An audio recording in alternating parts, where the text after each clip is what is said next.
দ্বিতীয় ব্যক্তি আজকে মোহামেডান ক্লাবে উপস্থিত হয়েছেন। আমরা আশা করব এখান থেকে মোহামেডান ক্লাবের নতুন যাত্রা শুরু হবে। মোহামেডান ক্লাবের দীর্ঘদিনের যে আশা, এখানে একটি বহুতল ভবন হবে, মোহামেডান ক্লাব নিজ পায়ে দাঁড়াবে। আমি মাননীয় মন্ত্রী জনাব মির্জা ফখরুল ইসলাম আলমগীর সাহেবের কাছে অনুরোধ করব, এখানে অনেক মন্ত্রীরাও আছেন, তো মির্জা ফখরুল ইসলাম আলমগীর মাননীয় প্রধানমন্ত্রীর কাছে এই মোহামেডান ক্লাবের আমরা একটি দাবি নামা নিয়ে উনি এবং প্রধানমন্ত্রীর কাছে যাব। উনি আমাদের সহযোগিতা করবেন, বোর্ড অফ ডাইরেক্টর সবাই থাকবে। আমার মনে হয় তখনই এইটি ফয়সলা হয়ে যাবে।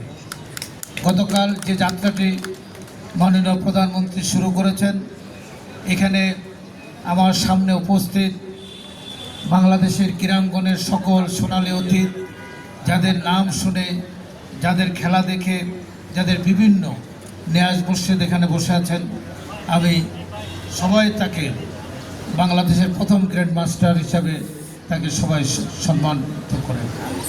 এখানে উপস্থিত হয়েছেন আজকে বাংলাদেশের ক্রীড়াঙ্গনের জন্য একটা নতুন অধ্যায়। বাংলাদেশের 2-3টা শিল্প গ্রুপের মধ্যে একটি অন্যতম কর্ণধার জনাব অঞ্জন চৌধুরী পিন্টু, যিনি মোহামেডান ক্লাব আবাহনী ক্লাবের ডাইরেক্টর, আজকে এখানে এসেছেন, শুভেচ্ছা বক্তব্য রেখেছেন। এটি বাংলাদেশের ক্রীড়াঙ্গনের জন্য একটি শুভ সূচনা। বিগত অনেকগুলো বছর বাংলাদেশের ক্রীড়াঙ্গনকে অন্যভাবে পরিচালিত করা হয়েছে। নিয়াজ মুর্শিদ তার অভিজ্ঞতার আলোকে বলেছেন, 5 দিনে আমার নাভিশ্বাস চলে গেছে, আর আপনারা 17 বছর কিভাবে ছিলেন। তো অতএব এই যে একটি ক্রীড়াঙ্গনকে রাজনীতিকরণ, এটি ক্লাবগুলোকে রাজনীতিকরণ, আমরা চাই না কোনো ক্লাব, মোহামেডান ক্লাবও রাজনীতিকরণ হোক, আমরা এটা চাই না। আমরা চাই বাংলাদেশের ক্রীড়াঙ্গন স্বচ্ছভাবে, পরিচ্ছন্নভাবে পরিচালিত হবে, যেমনিভাবে মহান স্বাধীনতার ঘোষক, রণাঙ্গনের শ্রেষ্ঠ বীর মুক্তিযোদ্ধা, শতাব্দীর শ্রেষ্ঠ রাষ্ট্রনায়ক, সৎ রাষ্ট্রনায়ক শহীদ প্রেসিডেন্ট জিয়া রহমান যখন রাষ্ট্রীয় ক্ষমতায় আসেন, উনি তখন বিকেএসপি করেছিলেন। এই বিকেএসপির ওনার হাত ধরে যাত্রা শুরু।